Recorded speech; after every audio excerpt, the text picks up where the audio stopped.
مولاي صل وسلم دائما ابدا۔ نبی کریم صلی اللہ علیہ وسلم نے ایک موقع پر ارشاد فرمایا کہ الحجاج والعمار وفد اللہ، مہمان آتا ہے نا ہمارے گھر میں، تو نبی کریم فرماتے ہیں کہ حجاج اور عمار، حج کرنے والے اور عمرہ کرنے والے، وفد اللہ، یہ کسی بندے کے مہمان نہیں ہیں، وفد اللہ، یہ سارے حاجی اور سارے عمرہ کرنے والے اللہ کے مہمان ہیں۔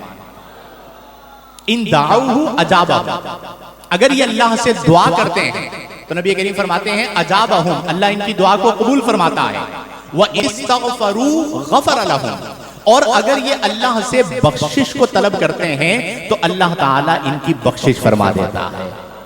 تو پھر وہاں پر پیش نظر بخشش ہو، وہاں پر پیش نظر مغفرت ہو، نگاہیں خانہ کعبہ پر جمی ہوں، اپنے گناہوں کو یاد کر کے آنسو بہا رہے ہوں، مولا میں تیری بارگاہ میں آیا ہوں، اب تو میں تیری بارگاہ سے بخشش لے کر جاؤں گا، تو اپنے پیارے محبوب کے صدقے میں میری بخشش فرما دے، میرے والدین کی بخشش فرما دے، میرے دوستوں کی بخشش فرما دے، امت مسلمہ کی بخشش فرما دے۔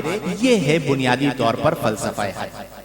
اور اس میں ابھی فہیم بھائی جو کلام پڑھ رہے تھے، لبیک اللہم لبیک، لبیک لا شریک لک لبیک، ان الحمد والنعمت لک والملک لا شریک لک۔ اب آپ دیکھیں کہ حج کے موقع پر جو یگانگت کا، اتحاد کا ایک پیغام ہے، وہ کتنا بڑا پیغام ہے کہ کوئی عدم مساوات نہیں ہے، سب برابر ہیں، ملٹی بلینر ہے یا ٹھیلے والا گیا ہے حج پہ، سب وہیں پر چکر لگا رہے ہیں، جس کو جہاں جگہ ملی وہ اس نے وہیں پر نماز ادا کرنی ہے، سب کا لباس ایک ہے، اگرچہ اپنے اپنے علاقوں میں سب کی زبانیں مختلف ہیں، لیکن خانہ کعبہ میں ایام حج میں سب کی زبان ایک عربی ہے، ایک ہی زبان، ایک ہی الفاظ، ایک ہی لباس، ایک ہی رب کی عبادت، ایک ہی آقا کریم صلی اللہ علیہ وسلم پر ایمان اور ان سے محبت۔ یہ ہے اتحاد کا درس اور پیغام جو ہمیں حج سے مل رہا ہے۔ لیکن یہ ہماری بڑی بدقسمتی ہے کہ ہم حج کر کے پیغام کو پس پش ڈال دیتے ہیں، حج کر کے آتے ہیں، پھر وہی ہم نسلی تعصب میں، لسانی تعصب میں، علاقائی تعصب میں بٹ جاتے ہیں، اتحاد کے پیغام کو مضبوطی سے تھاما۔ اللہ کے رسول صلی اللہ علیہ وسلم نے ایک موقع پر ارشاد فرمایا کہ المؤمن للمؤمن کالبنیان یشد بعضہ بعضا، نبی کریم صلی اللہ علیہ وسلم نے فرمایا کہ ایک مومن دوسرے مومن کے لیے عمارت کی طرح ہے۔ کس کی طرح ہے؟ جیسے یہ عمارت ہے، اب عمارت کیا کرتی ہے؟ یشد بعضہ بعضا، کہ عمارت کا بعض حصہ بعض حصے کو آپس میں مضبوط کرتا ہے۔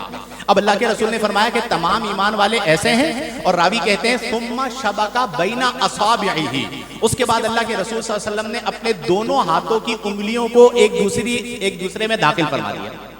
یوں نبی کریم صلی اللہ علیہ وسلم نے مثال بیان فرمائی کہ مومن کی مثال ایسی ہے۔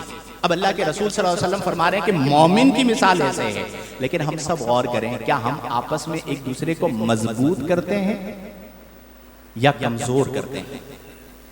اگر ہم کمزور کرتے ہیں تو فلسفہ حج کو بھی ہم پس پش ڈالتے ہیں، درس اتحاد کو، اور ہم فلسفہ پیغام رسالت مآب صلی اللہ علیہ وسلم کو بھی پس پش ڈالتے ہیں۔ مومن کی شان یہ ہے کہ وہ ایک دوسرے کو مضبوط کرے، تو اس طرح پورا حج گزارا جائے۔ مولاي صل وسلم دائما ابدا۔